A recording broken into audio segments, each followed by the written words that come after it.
et l'honneur te reviennent ce matin.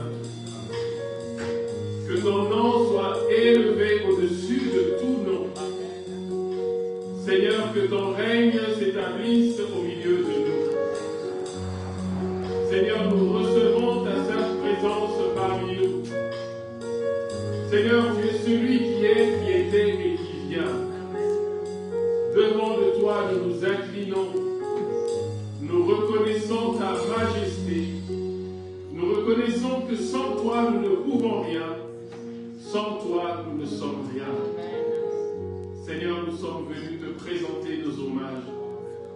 Nous avons quitté nos demeures, Seigneur, avec le vouloir et le faire que tu as créé en nous. Nous sommes venus, Seigneur, te déposer notre offrande à tes pieds. Seigneur, s'il te plaît, daigne accepter cette offrande, Seigneur. Elle vient du plus profond de nos cœurs. Ô Dieu Tout-Puissant, que ce matin, personne ne puisse sortir de ce lieu sans pouvoir déposer son offrande à tes pieds. Car cela est juste. Tu en es seul digne. Toi, le Dieu de notre salut. Toi, l'Éternel, notre secours. Toi, l'Éternel, notre tout. Nous voulons te rendre nos hommages et aussi vouloir accueillir ta parole ce matin. Ta parole est une lampe à nos pieds. C'est elle qui éclaire notre chemin. C'est elle qui nous guide. C'est elle qui nous console. C'est elle qui nous conforte. C'est elle qui nous façonne à ton image. Seigneur, que les cœurs de chacun d'entre nous puissent être réceptifs à la bonne semence qui sera donnée par ton serviteur, celui que tu t'es choisi ce dimanche. Merci Seigneur, que cette semence devienne des bonnes œuvres qui vont glorifier ton nom. S'il te plaît, que chacun soit réceptif, que chacun puisse recevoir et mettre en pratique ce qui sera donné. Au nom puissant de Jésus-Christ. Amen. Amen. Veuillez vous asseoir, frères et sœurs. Ce dimanche, nous avons le plaisir et l'honneur de recevoir le pasteur Luc Cordizier qui va nous apporter un message de la part du Seigneur notre Dieu. Pasteur Luc, la chair vous présente.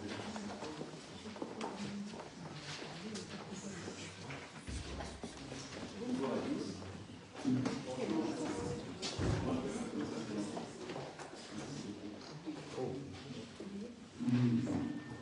On a tous la même taille. Pas qui est plus grand, qui est plus petit. Une question de perspective. Le message est beaucoup plus long. C'est intéressant. Je vais vous faire les choses. Bonjour à tous. Bonjour. J'espère que vous allez bien. Voilà.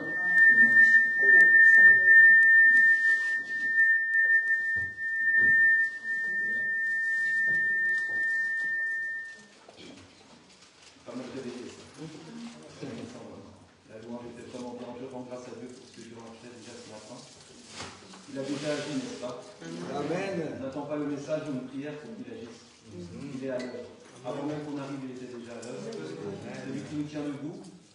Et comme j'avais prêché la dernière fois, c'est parfois même lui qui nous fait qu'on arrive jusqu'ici. On a envie de rester au fond du lit, si vous vous souvenez du petit rappel de la dernière fois. Et donc même vous me venir devant vous, je vous rappelle, c'est une grâce. Vraiment, c'est un combat, ça aura été un combat de ces derniers jours. C'est toujours un combat quand on vient devant parce qu'on sait qu'on dérange l'enfer. Et on va déranger l'enfer aujourd'hui. Amen. On va aller les rencontrer, voir ce qui s'y passe à travers Jésus, à travers tout ça. Mais avant, j'aimerais vous demander quelque chose un peu différent d'habitude, qui va rejoindre un peu aussi le message. Je l'ai reçu juste avant de venir. Habituellement, on prie pour le moment de partage. Mais je vais vous demander de prier pour moi. J'aimerais qu'il y ait un bourdonnement qui monte. Et quand je dis pour moi, ce n'est pas pour moi spécifiquement, sauf si vous l'avez à cœur, mais c'est pour vous finalement. Qu'est-ce que vous avez envie de recevoir? Qu'est-ce que vous voulez que Dieu fasse à travers ces paroles qui va être données? Amen. Je crois que c'est la meilleure manière de disposer aussi les cœurs. Donc voilà, pendant quelques instants, je vais prier moi-même aussi pour que Dieu m'utilise. Mais voilà, que chacun puisse se tenir devant Dieu pour ce moment. Prenons un temps.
parlait justement de ces moments de Jésus où il a eu soif, où il a connu les mêmes choses que nous.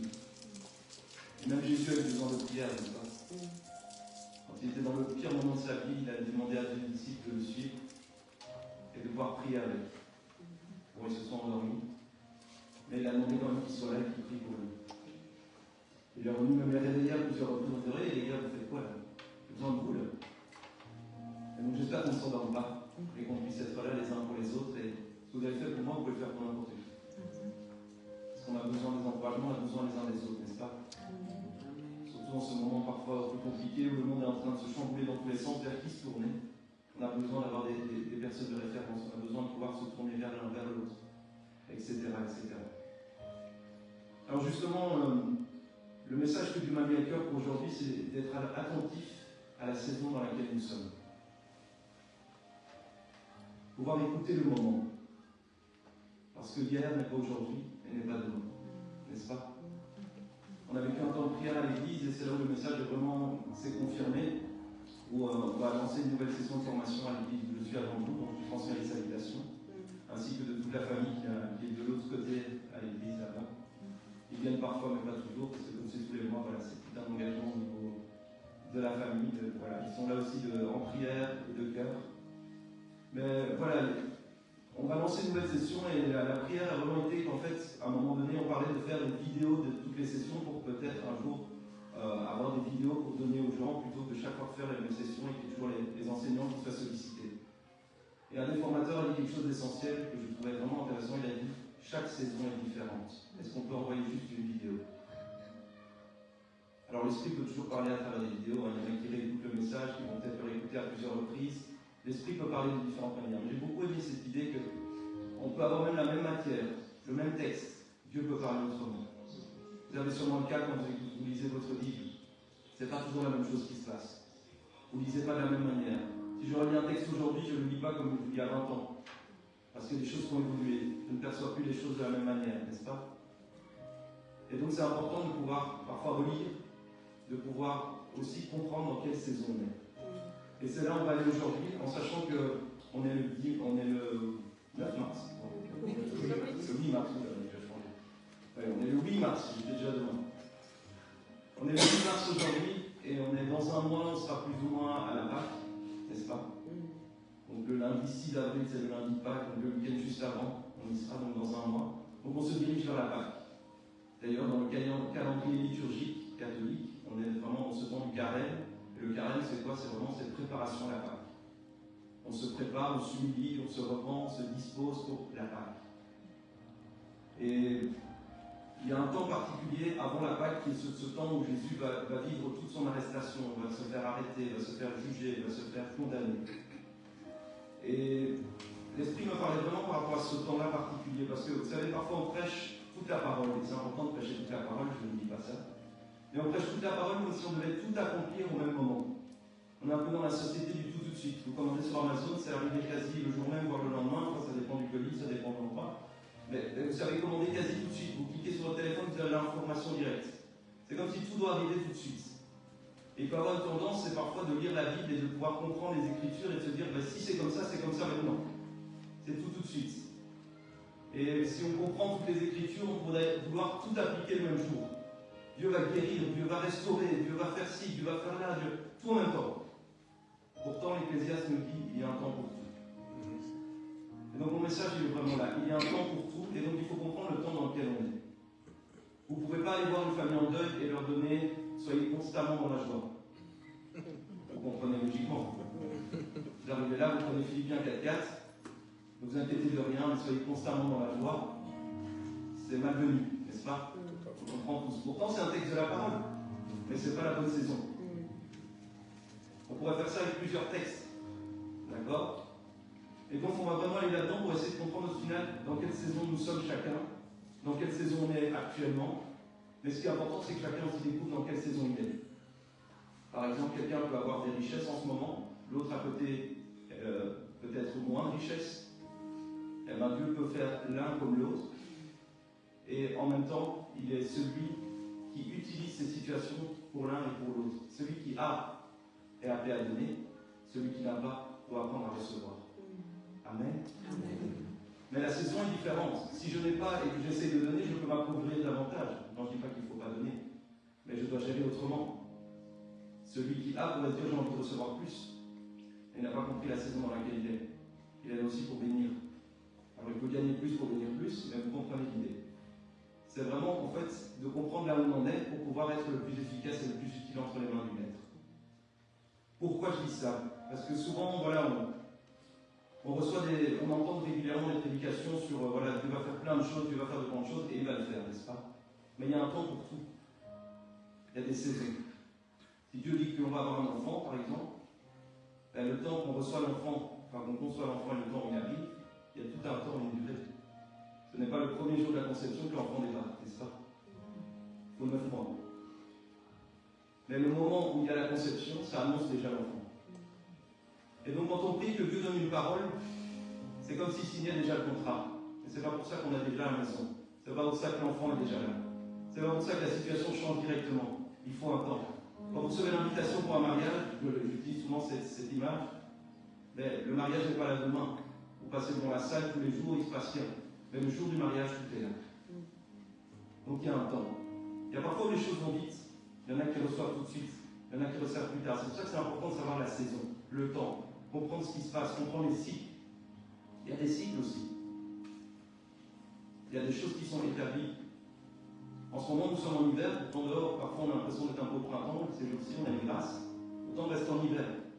Est-ce qu'il sert à quelque chose de prier pour que l'hiver change, qu'on ne soit plus en hiver, qu'on passe au printemps directement? Non, pourtant, parfois, on prie comme ça. Vous comprenez? Seigneur, change la situation. Oui, mais non, c'est la saison, je la laisse. N'est-ce pas? Et donc, oui, il y a des choses qui peuvent changer.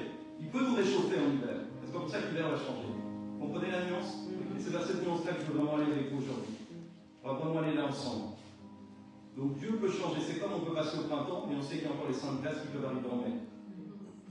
Donc, on fait attention au niveau de la semence. On a en général de semer plus ou moins après pour éviter que ce soit gâché. Donc là, c'est important de connaître les temps et les circonstances. Parce qu'on a un Dieu des temps et des circonstances. Amen. Et il veut faire de nous des fils et des filles des temps et des circonstances. Des fils d'Isaac. Ceux qui percevaient les temps. On est dans telle époque, on est à tel moment, et voilà ce que Dieu est en train de faire. Et c'est ce que j'aimerais faire avec vous.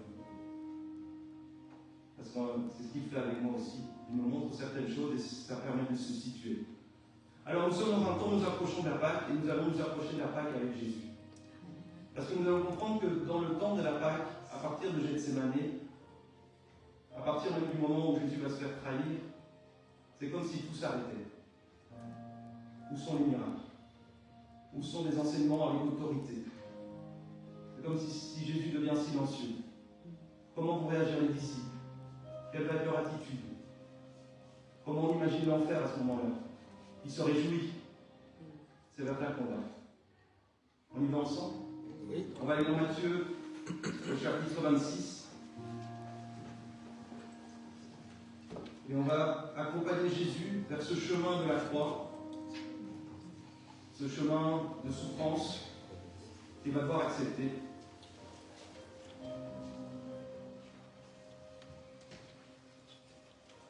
Donc on est dans Matthieu 26. On ne va pas tout lire évidemment, c'est assez long Matthieu 26, mais on va reprendre certains extraits.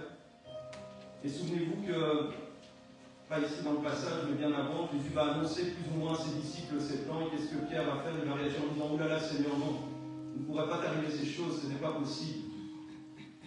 Et à ce moment-là, qu'est-ce que va dire Jésus à Pierre?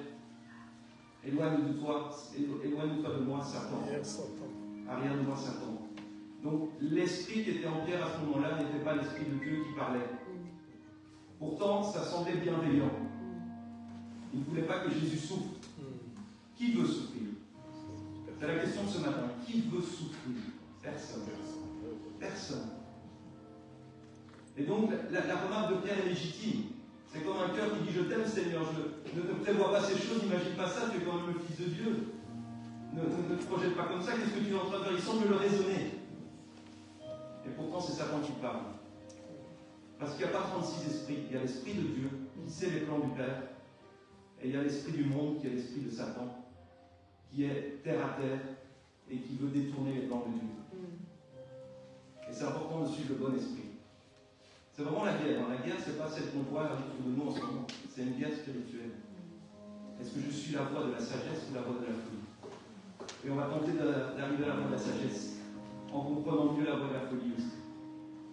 On est donc dans Matthieu 26. Et donc les premiers versets disent, Jésus, lorsqu'il eut achevé tous ses discours, il dit à ses disciples, vous savez que la Pâque a lieu dans 2 jours, et que le Fils de l'homme sera livré pour être crucifié. Donc Jésus sait très bien le temps qu'il attend.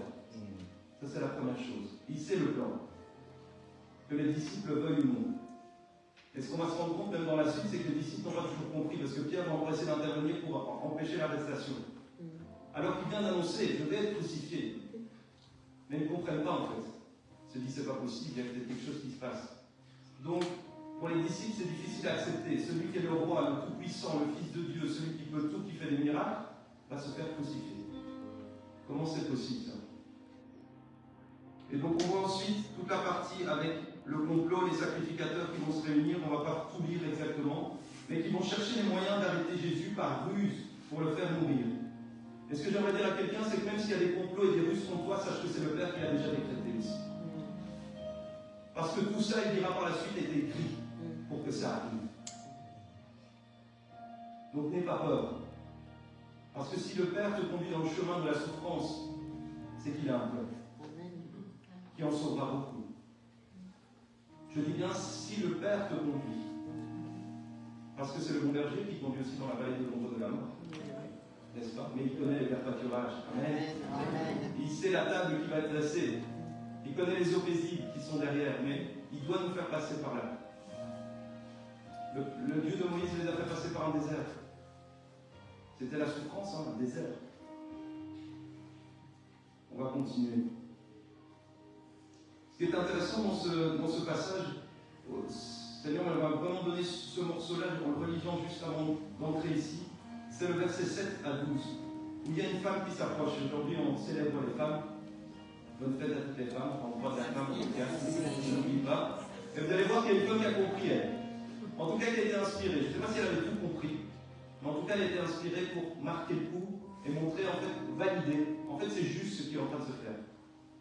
Au verset 7, il est dit, une femme s'approcha de lui tenant un vase d'albâtre qui renfermait un parfum de grand prix, et pendant qu'il était à table, elle répandit le parfum sur sa tête. Et regardez la remarque des disciples. Les disciples, voyant cela, s'indignèrent et dirent à quoi bon cette perte? Imaginons qu'on fait ça maintenant alors que les sens sont en train de monter, qu'on entend la guerre, tout ça, et qu'on commence à acheter de l'argent par les fenêtres, entre guillemets. Les gens vont se dire, oh là là, mais ils sont fous ces gens-là. On en a déjà tellement besoin, on ne sait pas ce qui va nous arriver demain. On aurait pu vendre ce parfum très cher et en donner le prix aux pauvres. De nouveau très louable. Situation très louable. On aurait pu aider d'autres. Donc ce n'était pas pour garder pour eux. C'était pour faire une bonne action. Mais il y a des bonnes actions qui sont à côté du plan de Dieu. Il y a des œuvres qui ne sont pas prévues par Dieu d'avance. Et nous devons chercher les œuvres prévues d'avance. Pourquoi? Et Jésus m'a même donné l'explication. Jésus, s'en étant aperçu, leur dit, pourquoi faites-vous de la peine à cette femme? Elle a fait une bonne action à mon égard, car vous avez toujours des pauvres avec vous, mais vous ne l'avez pas toujours. Ils n'avaient pas compris que c'était les derniers moments où ils avaient Jésus. Ils étaient peut-être encore dans l'idée que, justement, Jésus leur demandait d'aider les pauvres.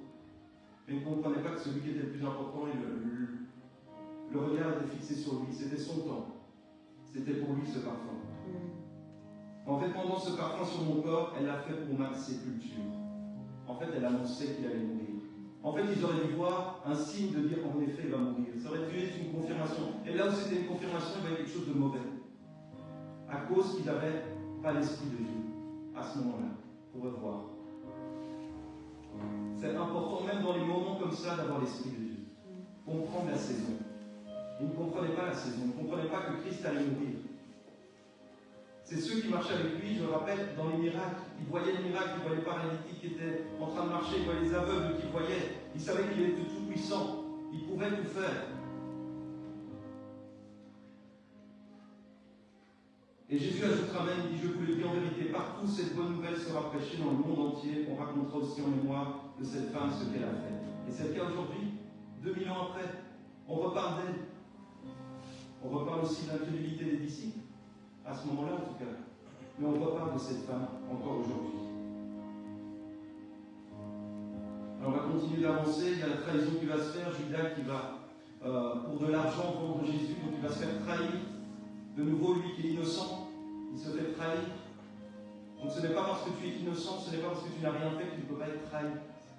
Dis ça à quelqu'un qui s'est senti trahi en disant mais je n'ai rien fait, qui essaie peut-être de retourner le problème dans tous les sens.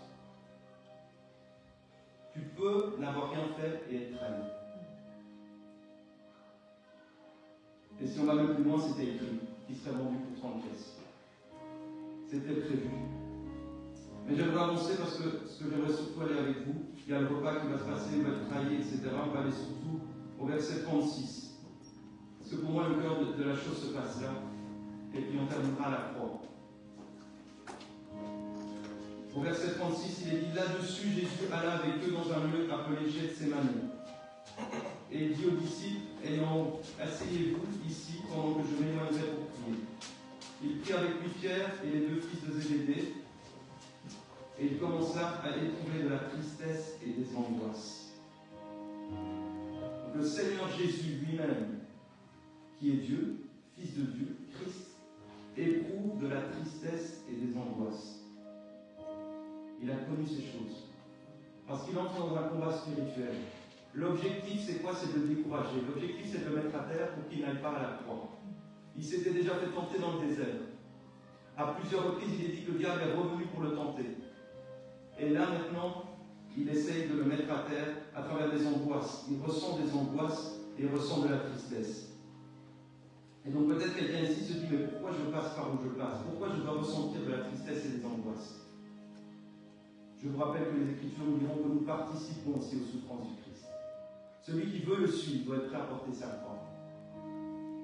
Je ne dis pas qu'on souhaite ces choses, mais à partir du moment où on rentre dans le chemin, on accepte le chemin, une part de ce chemin est aussi la souffrance, parce que c'est à travers les blessures et les souffrances que sa grâce et sa gloire va passer. C'est les mains percées que quand il sera ressuscité qu'il montrera, les blessures, qui attesteront celui qui était mort est ressuscité, celui qui était malade est guéri, celui qui était paralysé marche maintenant. Donc le temps de la souffrance et de la tristesse, ce n'est pas évident, mais fait aussi partie du lot. Il dit, vous connaîtrez Christ, sa puissance, la puissance de sa résurrection et les souffrances.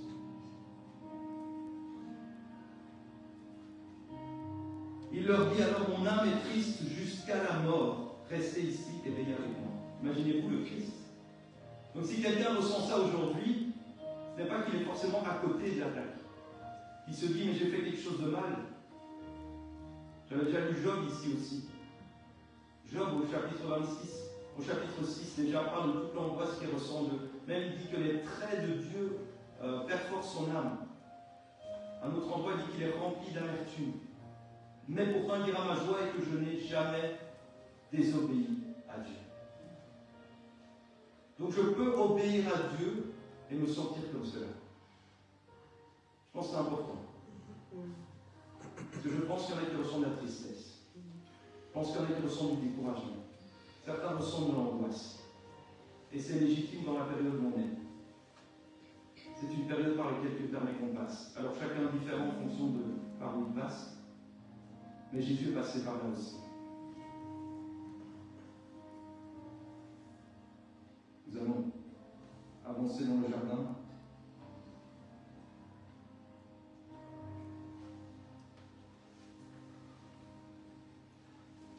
Puis ayant fait quelques pas en avant, il se jeta sur sa face et pria ainsi, mon Père, s'il est possible que cette coupe s'éloigne de moi. Donc Jésus souhaitait même que ça s'arrête. C'est pas un genre un super-homme qui dit, bon, allons-y gaiement, il y a une croix qui m'attend, des clous, de manière je suis Dieu, ça va aller tranquille. On n'est pas à ce niveau-là. Il a dit, si tu peux me l'enlever, ça me ferait plaisir quand même. J'avais une petite demande, ça serait gentil de penser à moi, c'est quand même une situation compliquée. Et ce matin, il y a peut-être qui sont venus en disant, Père, tu sais ma situation, si tu pouvais tout ôter et tout changer. Toutefois, non pas ce que je veux, mais ce que tu veux. Et je pense que là, c'est la clé. Ça veut dire que peut-être qu'il y a une situation que Dieu veut enlever et il faut entendre le Père qui dit, je vais enlever cette situation. Mais un autre qui dira continue, fais-moi confiance. Et là, il va falloir accepter qu'il y a encore un petit peu de temps. Parce qu'il va être délivré, tout ça, il va être ressuscité, il va être glorieux, hein, et c'est dans quelques jours. Mais c'est vrai qu'on est avec lui au milieu du jardin, et c'est pour ça que je voulais vraiment plonger avec vous dans le milieu du jardin, de comprendre, de se dire, mais quand est-ce que ça va partir? Au moment où il prie, c'est comme s'il venait à l'église le dimanche et dit, frère, aujourd'hui c'est la fin, c'est ma bénédiction aujourd'hui. Fais quelque chose, c'est ça sa prière. Je viens arracher. Vous voyez ces prières-là? Et voyons que là, le Père le conduit. Parce qu'il sait, il fait cette prière alors qu'il sait ce qu'il attend. Il a dit aux disciples, je vais pour être crucifié. Mais il semble que pour être lourd, c'est un combat spirituel. Hein. Ce n'est pas de simples angoisses, ce n'est pas simplement des pics. C'est quelque chose de plus puissant et plus fort. C'est l'enfer qui s'est ligué contre lui. Il est entouré de démons, c'est la bagarre. Il est dit qu'il y a des grumeaux de sang qui sortent, de l'eau qui sort, il est en train de... Son corps ne supporte plus la situation est trop dure. C'est intenable.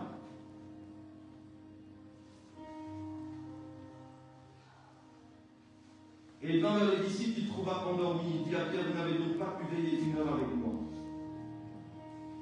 Et dans cette période, ce que je veux souligner, c'est que le combat est tellement fort que même dans la prière, on s'endort.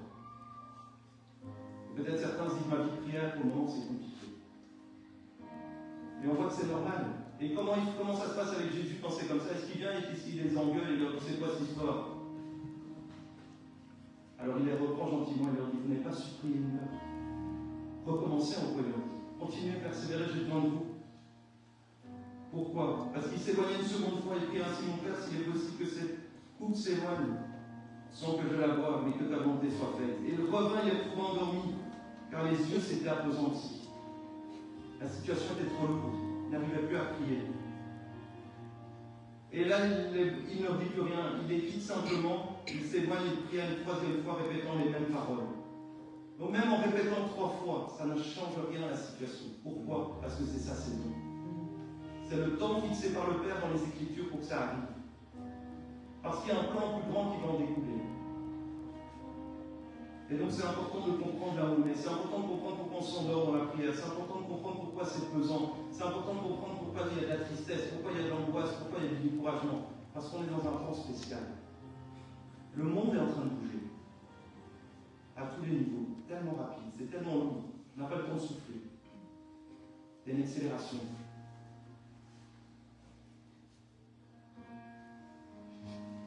Puis il adresse ses disciples et leur dit, vous dormez maintenant et vous vous reposez. Voici l'heure est proche et le Fils de l'homme est livré aux mains des pécheurs. Levez-vous, allons, voici celui qui me livre s'approche. Jésus accepte son destin et il va. Il avance, il se lève, mais en allant vers la souffrance encore plus profonde. Il est prêt. Et on va juste prendre un autre passage dans Luc, chapitre 22, au verset 43, pour comprendre ce qui se passe dans les coulisses. Parce qu'autant il y a une guerre spirituelle, mais il y a quelque chose qu'on ne voit pas dans ce texte-ci, c'est pour ça que je vais dans un autre texte. On va dans Luc.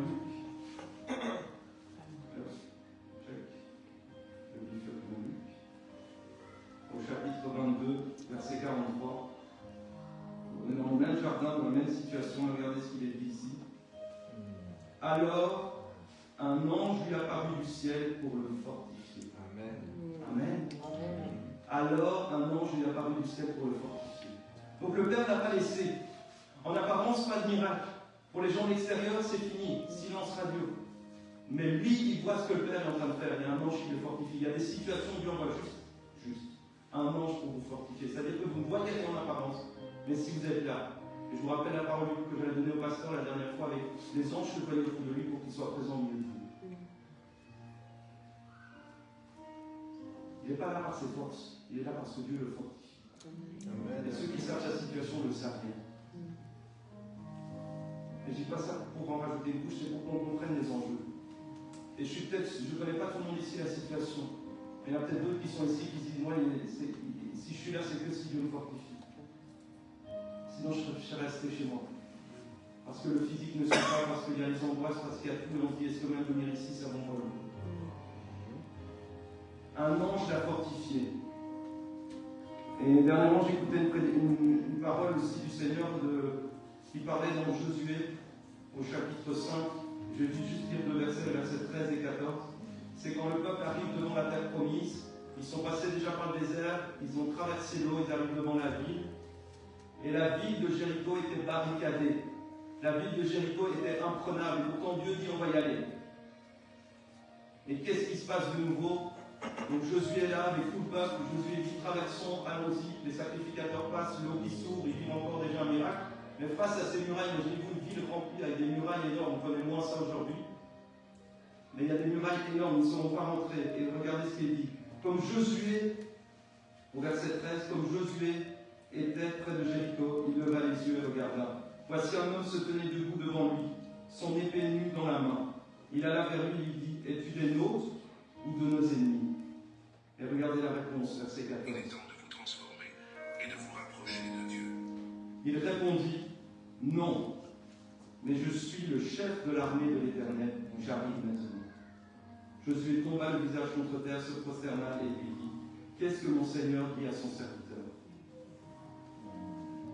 Et le chef de l'armée de l'Éternel dit à Josué, ôte tes souliers de tes pieds, car le lieu sur lequel tu te tiens est saint. Et Josué fit ainsi. Face à une muraille, face à une ville qui semble imprenable, Dieu dit allons. Et il se dit mais comment? Souvent il devait trembler intérieurement, il devait angoisser. Imaginez-vous, il doit attaquer avec un peuple qui a traversé un désert, qui est fatigué, sûrement qui n'en peut plus. Comment on va rentrer dans cette ville? Comment les murailles vont tomber? Et là quelqu'un se tient devant lui avec une épée prête à combattre. Et regardez ce qu'il dit, je suis le chef de l'armée de l'Éternel, j'arrive maintenant. Le Père dit à quelqu'un, le chef de l'armée arrive. Dernière fois, on avait vu le psaume, dans le psaume, il est dit que l'ange de l'Éternel campe auprès de ceux qui le craignent. Pour protéger, mais parfois aussi pour attaquer. Pour ouvrir les portes. Rien ne sert de forcer. Si la porte doit s'ouvrir, elle s'ouvrira. Parce que le chef de l'armée est là. Il est prêt à intervenir. On va continuer en allant plus loin. Vous savez ce qui s'est passé, Jésus a été traité devant un tribunal. On a même proposé un bandit à ses côtés pour voir qui on allait choisir et puis on a dit crucifie-le. La sentence est tombée. Imaginez-vous les disciples à ce moment-là. Pierre va renier. Il a fait court pour gagner du temps. Et donc, à partir du moment où on dit crucifie-le, la sentence est tombée. De nouveau, ce n'est pas le jour même, ce n'est pas l'instant même. Il a fallu que le temps passe pour qu'il arrive sur cette croix. Il y a tout le chemin de la croix. Il va quand même porter sa propre sentence.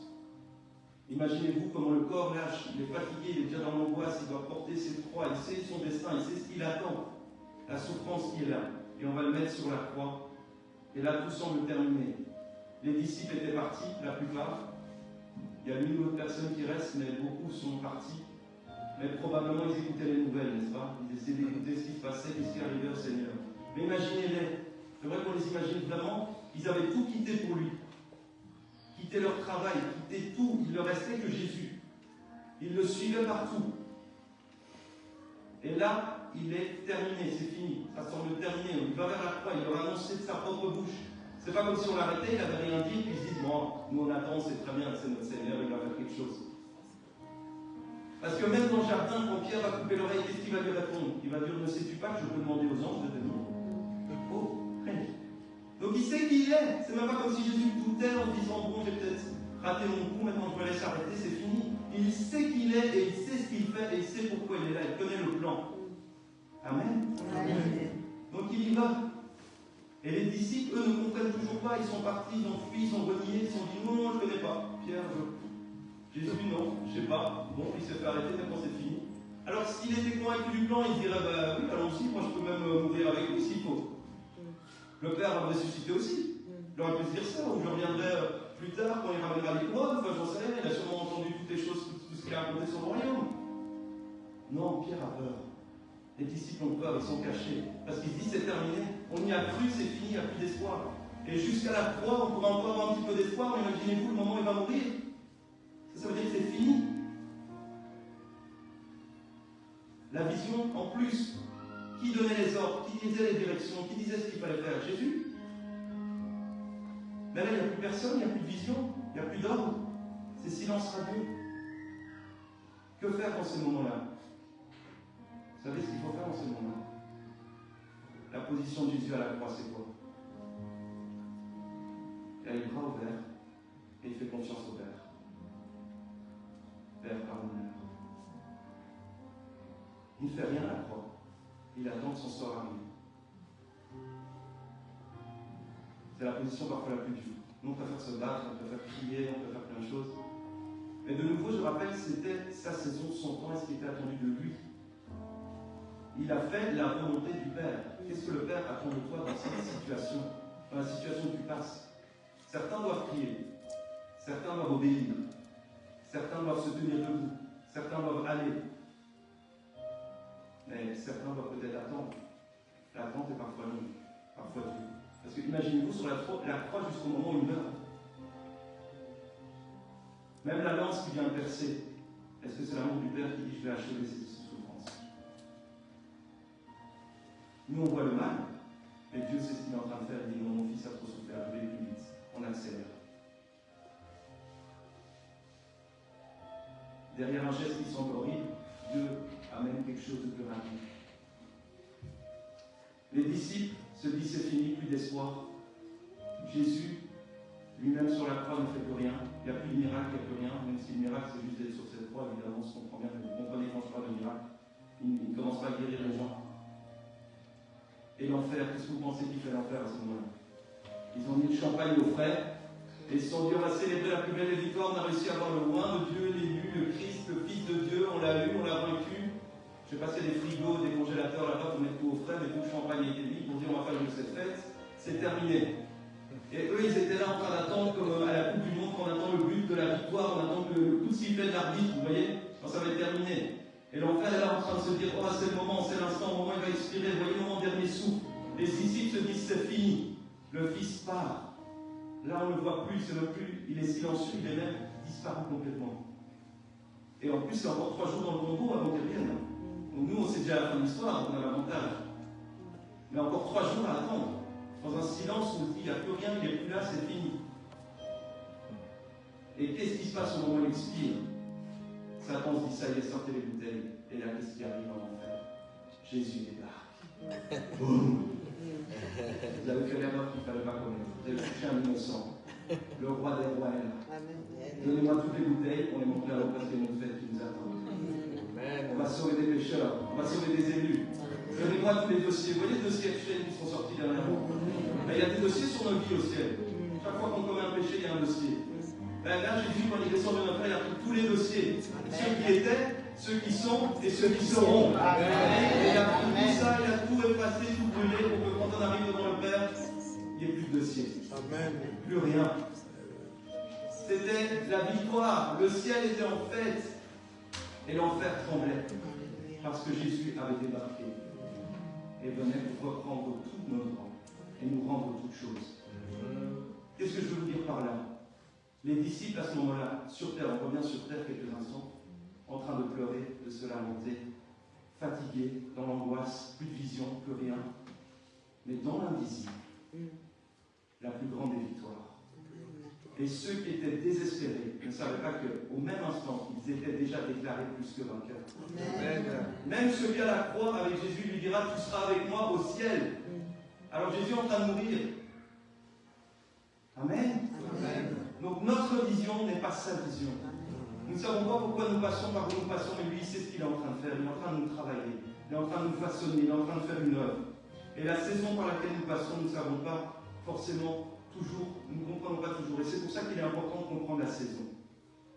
Comprendre pourquoi si on est en hiver, on était au printemps. En hiver, on va plutôt se blottir, se protéger, on ne va pas trop en faire. C'est un peu la survie. On a mis de côté et on essaye de tenir jusqu'à ce que les premières pousses reviennent. Et quand c'est l'hiver, normalement, bon pas maintenant parce que c'est un peu en avance, mais normalement, sur la terre, il n'y a rien. Pourtant, est-ce que dans la terre, il n'y a rien? Non, les semences attendent. Les arbres, tout semble nus. Pourtant, la sève est prête à remonter à un moment donné. Quand est-ce que la sève va remonter? Quand le temps est prévu, fixé. Au temps fixé, la saison change. Pas quand je prie, pas quand je demande. Il y a un temps où ça change.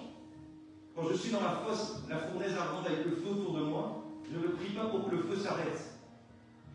Je prie pour qu'il y ait quelqu'un qui me fortifie.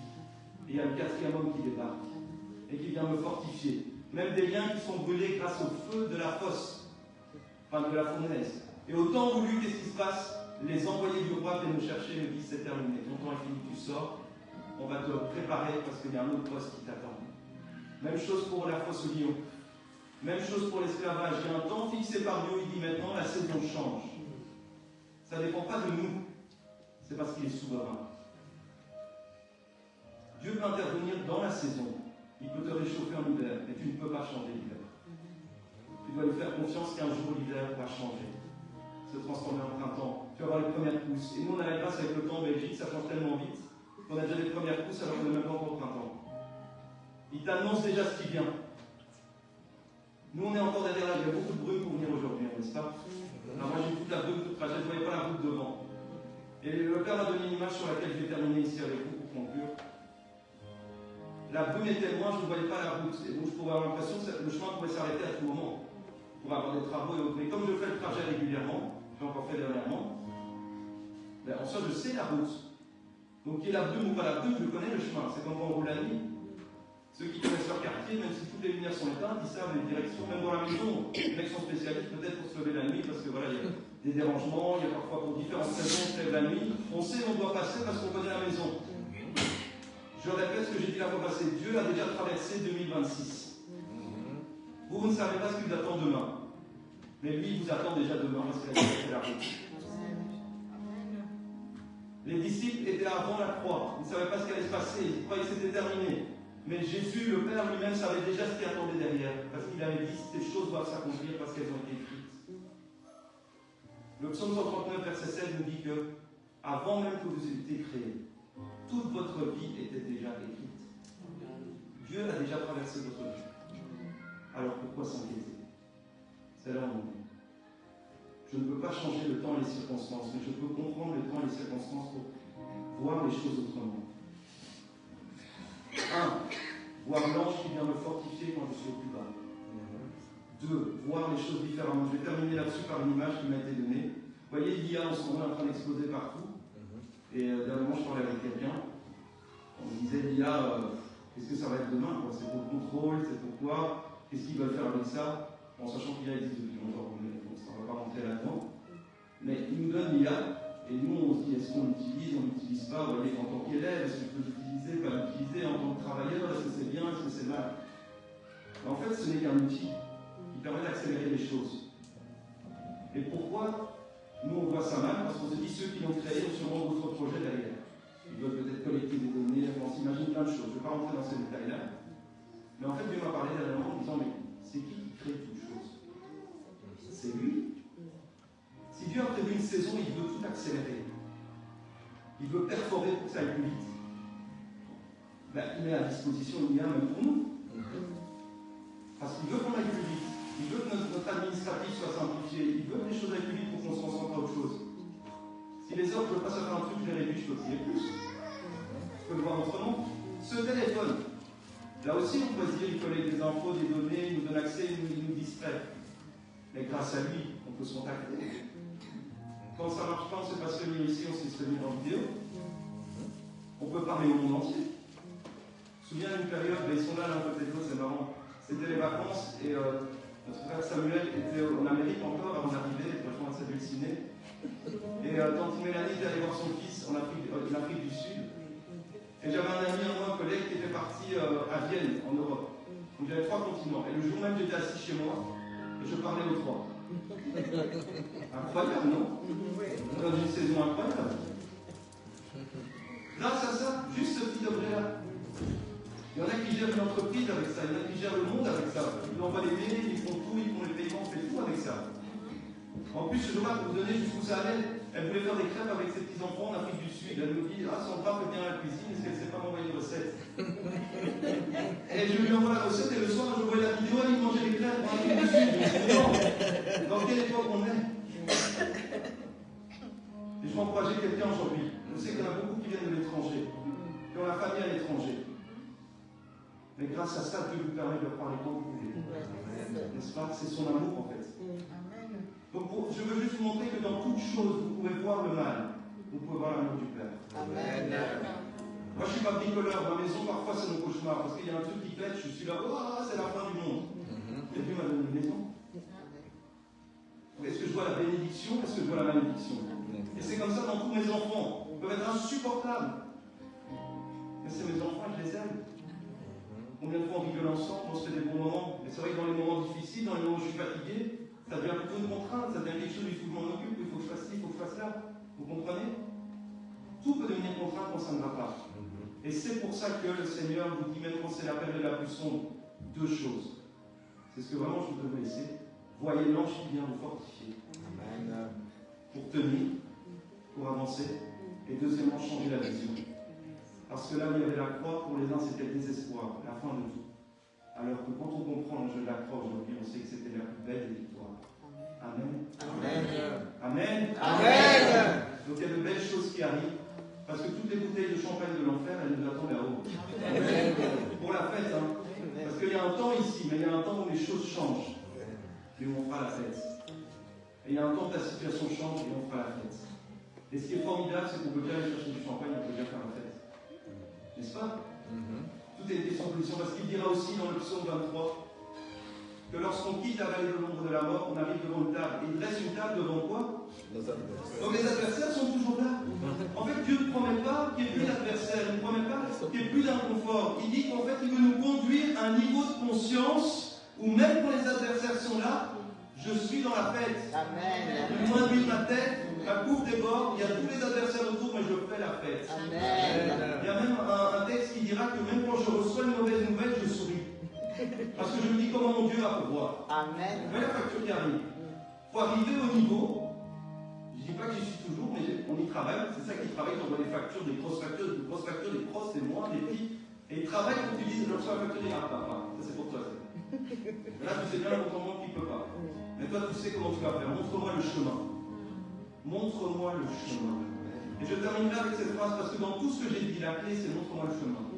Quand c'est le temps d'attente, le plus important, c'est le processus que tu vas prendre pour aller jusqu'à la sortie. Quand on peut voir ça, on a la clé pour sortir. C'est pourquoi on dit Seigneur, merci parce que là, je suis en prison en ce moment.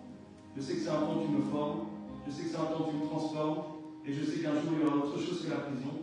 Mais en ce moment, je me servirai la prison dans les moindres détails parce qu'elle est en train de me former, de m'apprendre des choses.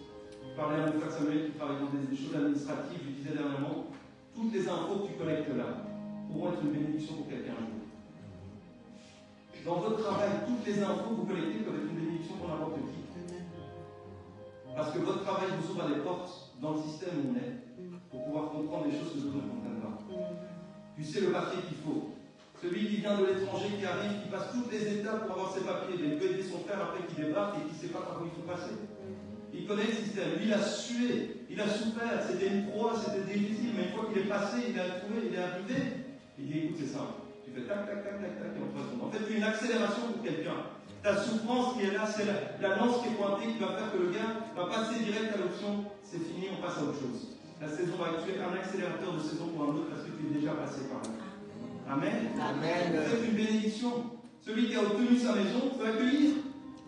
Celui qui a la voiture peut conduire, peut amener d'autres, peut faire un déménagement, voilà, il y a tellement de choses qui est possible. Celui qui a son permis, etc., pour encourager les jeunes. Tu as ton diplôme, il y a des portes qui vont s'ouvrir, etc. Donc chaque endroit que tu as atteint avec la souffrance, c'est une porte pour quelqu'un d'autre. Même dans ton travail. Combien de fois j'ai été voir un petit café à l'hôtel du pasteur? Je ne peux pas y entrer, moi, je n'ai rien à faire là. Parce que lui était là. Il me dit viens, on se boit un café, attends-moi, j'arrive. Parce qu'on prenait le train plus ou moins à Schumann ensemble. Quel moment, ça m'a monté ce moment-là. C'était chouette. Hein. Mais c'était une grâce, quand j'étais dans l'hôtel, là, je me dis, qu'est-ce que je fais ici? Mais parce que le pasteur est là, il a son travail, et peut-être, je ne sais pas comment il l'a eu, mais j'ai pu boire le café. Il est rentré dans l'hôtel et la jambe était là, assis comme si j'étais des gens de l'hôtel. Et n'importe qui de vous peut être quelqu'un comme ça. Votre maison peut accueillir. Votre voiture, votre travail peut être une bénédiction. Parce que vous avez des compétences en informatique, vous êtes la sœur qui s'en sort absolument pas. Parce que vous êtes dans la banque, vous pouvez ouvrir des dossiers. Parce que vous êtes au CPS, vous savez comment ouvrir une porte. Vous êtes une porte, vous êtes une bénédiction, vous êtes un accélérateur. Et Dieu vous a préparé pour ce temps où les choses vont bouger, où le monde va s'écouler. Mais où ceux qui se tiendront devant Dieu seront une bénédiction pour les autres. Parce que vous saurez où passer. Parce que le système est le système. Il ne fait que se répéter. Il n'y a rien de nouveau sous le soleil. Mais Dieu lui renouvelle ses bontés chaque matin. Au point où demain se réjouit aussi parole, demain c'est lundi. Non. Vivons lundi, on va découvrir ce que le Seigneur a prévu. Des bénédictions m'attendent, des moments en famille, des nouveaux projets, de grandes choses arrivent. Soyez bénis abondamment.